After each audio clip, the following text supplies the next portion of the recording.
ciwo sai kuma ciki na wata 3 da rabi da take dauke da shi. Komai ai yana nan a rubuce.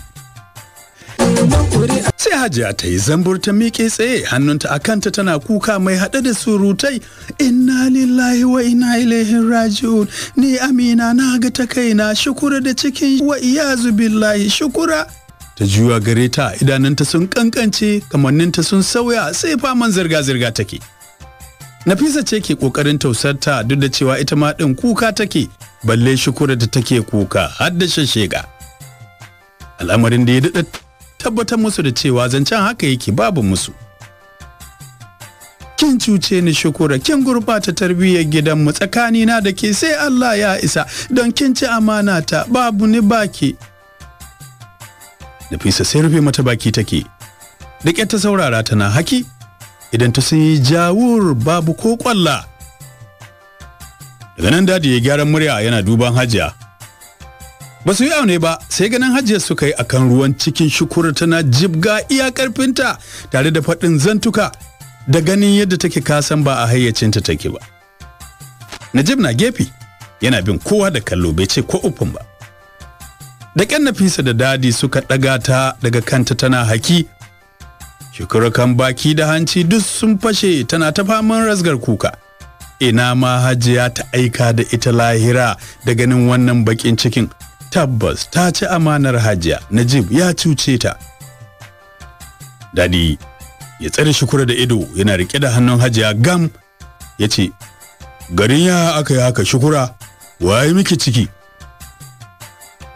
Da matse wasu zafafan hawaye ta kasa cewa komai illa ido da ta zuba wa fuskar Najib. Mirsisi baya ko kallon inda take. Da sun koyar da kai, zuciya tana wani irin raɗaɗi da ƙuna. Sai kuma wani sabon kukan ya kwace mata. A zafafe, Hajiya ta fisge daga riko da dadi ya yi mata tana cewa, banni na aika da yar banza lafiyar tun da kuka za ta tsaya yi. A san da kuka aikata baɗala ku, ai baki tuna cewa akwai ranar kuka da tozarci ba sai yau. Dadi ya rike ta kam, ya hana ta karasawa ga Shukura. Sai ta saka kuka. Alhaji dan Allah ka kyale ni na kashe Shukura, ba ta da sauran amfani a gurina, gara mutuwarta da rayuwarta, na yi da na sanin rikonki a gurina. Muddin jama'a suka ji cewa za a yi ni ce na lalata ki, alhali Allah ya gani ina iyakar kokarina.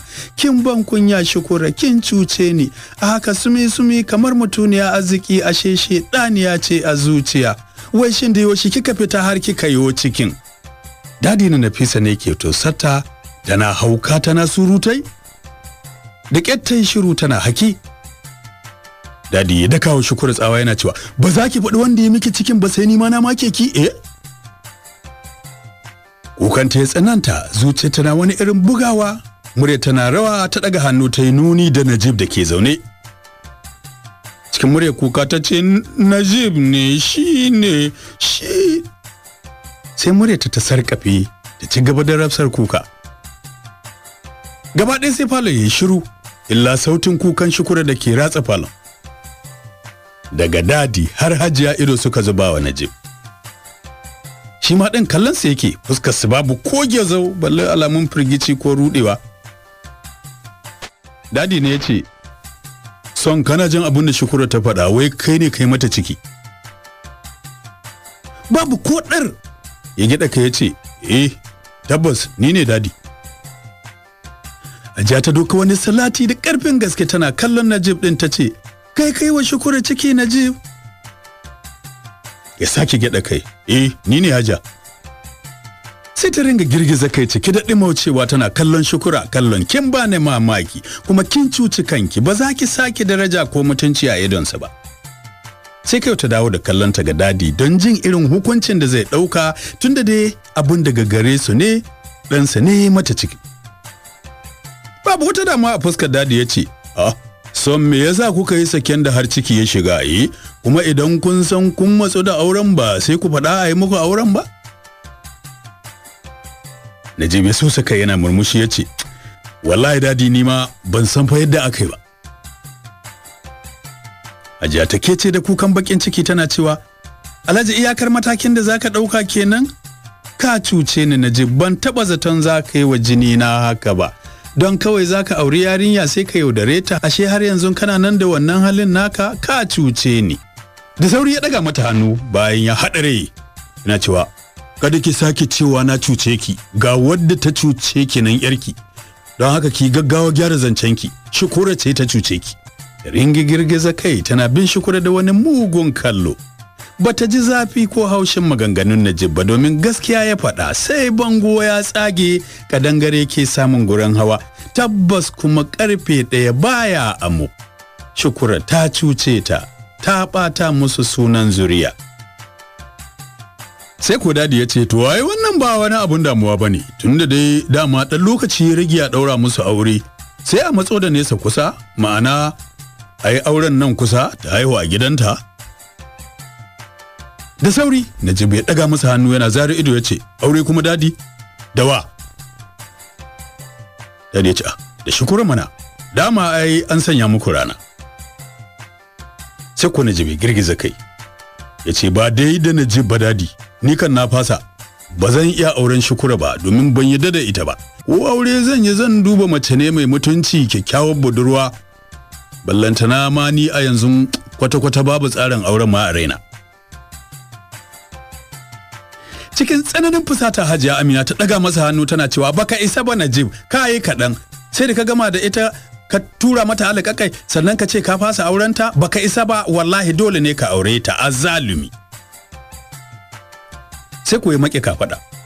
Wannan kurari ne kike yi Hajiya, ina ce dai ni ne mijin ko, to na ga yadda za a ɗora min aure da abin da ba na so. Sai ku dadi ya karyar da kai tamkar shi ne ɗan. Ya ce haba son, kada ka yi haka mana, ka taimaka ka aure ta mana tunda an riga an sa muku rana. Saurin miƙewa tsaye yana cewa dadi kai ma ba to ka saurara, don ba zan yi abin da kuke so ba, ko ne aka sa ba rana ba sai an warware, don bana yin auren. Yana gama faɗin haka ya juya ya fice daga falon cikin sauri, yana huro iska daga bakinsa. Su duka suka raka shi da ido, har da Hajiya da wani katon abu ya zo ya tsayawa a tsakiyar makoshi ya kuma ki wucewa. Ganin abin take tamkar a mafarki ko al'amara abubuwan suke faruwa. Da runtse ido ta sake budewa, ta gansu dai zaune a falon, sai ta saki wani kukan tana cewa wallahi Alhaji ka dawo abun yi, don ba zan yarda da wannan zaluncin ba, dole ne Najib ya auri Shukura domin shi ya lalata ta. Sai kuma ta sake dira ruwan cikin Shukura tana duka da duk iya hannayenta biyu tana cewa shaidaniya, ai ko me ya faru ke kika janyo, kin cuce ni kuma kin cuci kanki, kin haɗu da bakin tabon da ba zai taba kankaruwa ba har abada. Nafisa da ke durƙushe ita ma tana aikin kuka ta tashi da sauri tana ba Hajiya haƙuri, da ƙyar ta ɗaga ta daga kanta da janye Shukura da ta kasa ko da motsawa, duk fuskarta ta haye ta kumbura don duka ba na wasa Hajiya ta yi mata ba. Tana shiga ɗakin su da ita ta yi saurin datsa ƙofar, ganin Hajiya ta sake biyo su a fusace tana ta bala'i kamar sabon kamu, da ganin yadda take abin kasan ta fice daga hayyacinta. Suna shiga ɗakin ta kife bisa gadon tana ci gaba da wani kuka cikin tsananin bakin ciki da na sani mara iyaka. Bata taɓa zaton Najib zai iya rufe ido ya yi mata abin da ya mata ba, ganin jarabar son da ya nuna mata ta amincewa daɗin bakinsa na yaudara. Lalle ta yi babban kuskure, da ringa tuno irin daɗaɗen kalamansa a gare ta da irin alƙawuran da ya riƙa yi mata, har ta saki jiki ta amincewa ranta ba ta da wani masoyi a duniya wanda ya wuce Najib. Ashe ba haka ba ne, ba ita ɗin yake so ba, ba son Allah da annabi ba ne, irin son da take masa ba shi yake mata ba. Ta ringa tariyo hirarsu da Hajiya da irin nasiha da ta ringa mata, amma duk ba ta ɗauka ba. Ƙarshe abin da ake gudun ya faru, wanda ya sanadiyar gurɓata mata rayuwa ya gudu ya bata cikin halin baƙin ciki mara misaltuwa. Masaro bari mu kwana a nan a cikin karanta wannan littafin bakin alƙalami wanda Hafsat Eladan ta wallafa. Sai a dakaci zuwan shiri na gaba. Kamun nan nake cewa assalamu alaikum.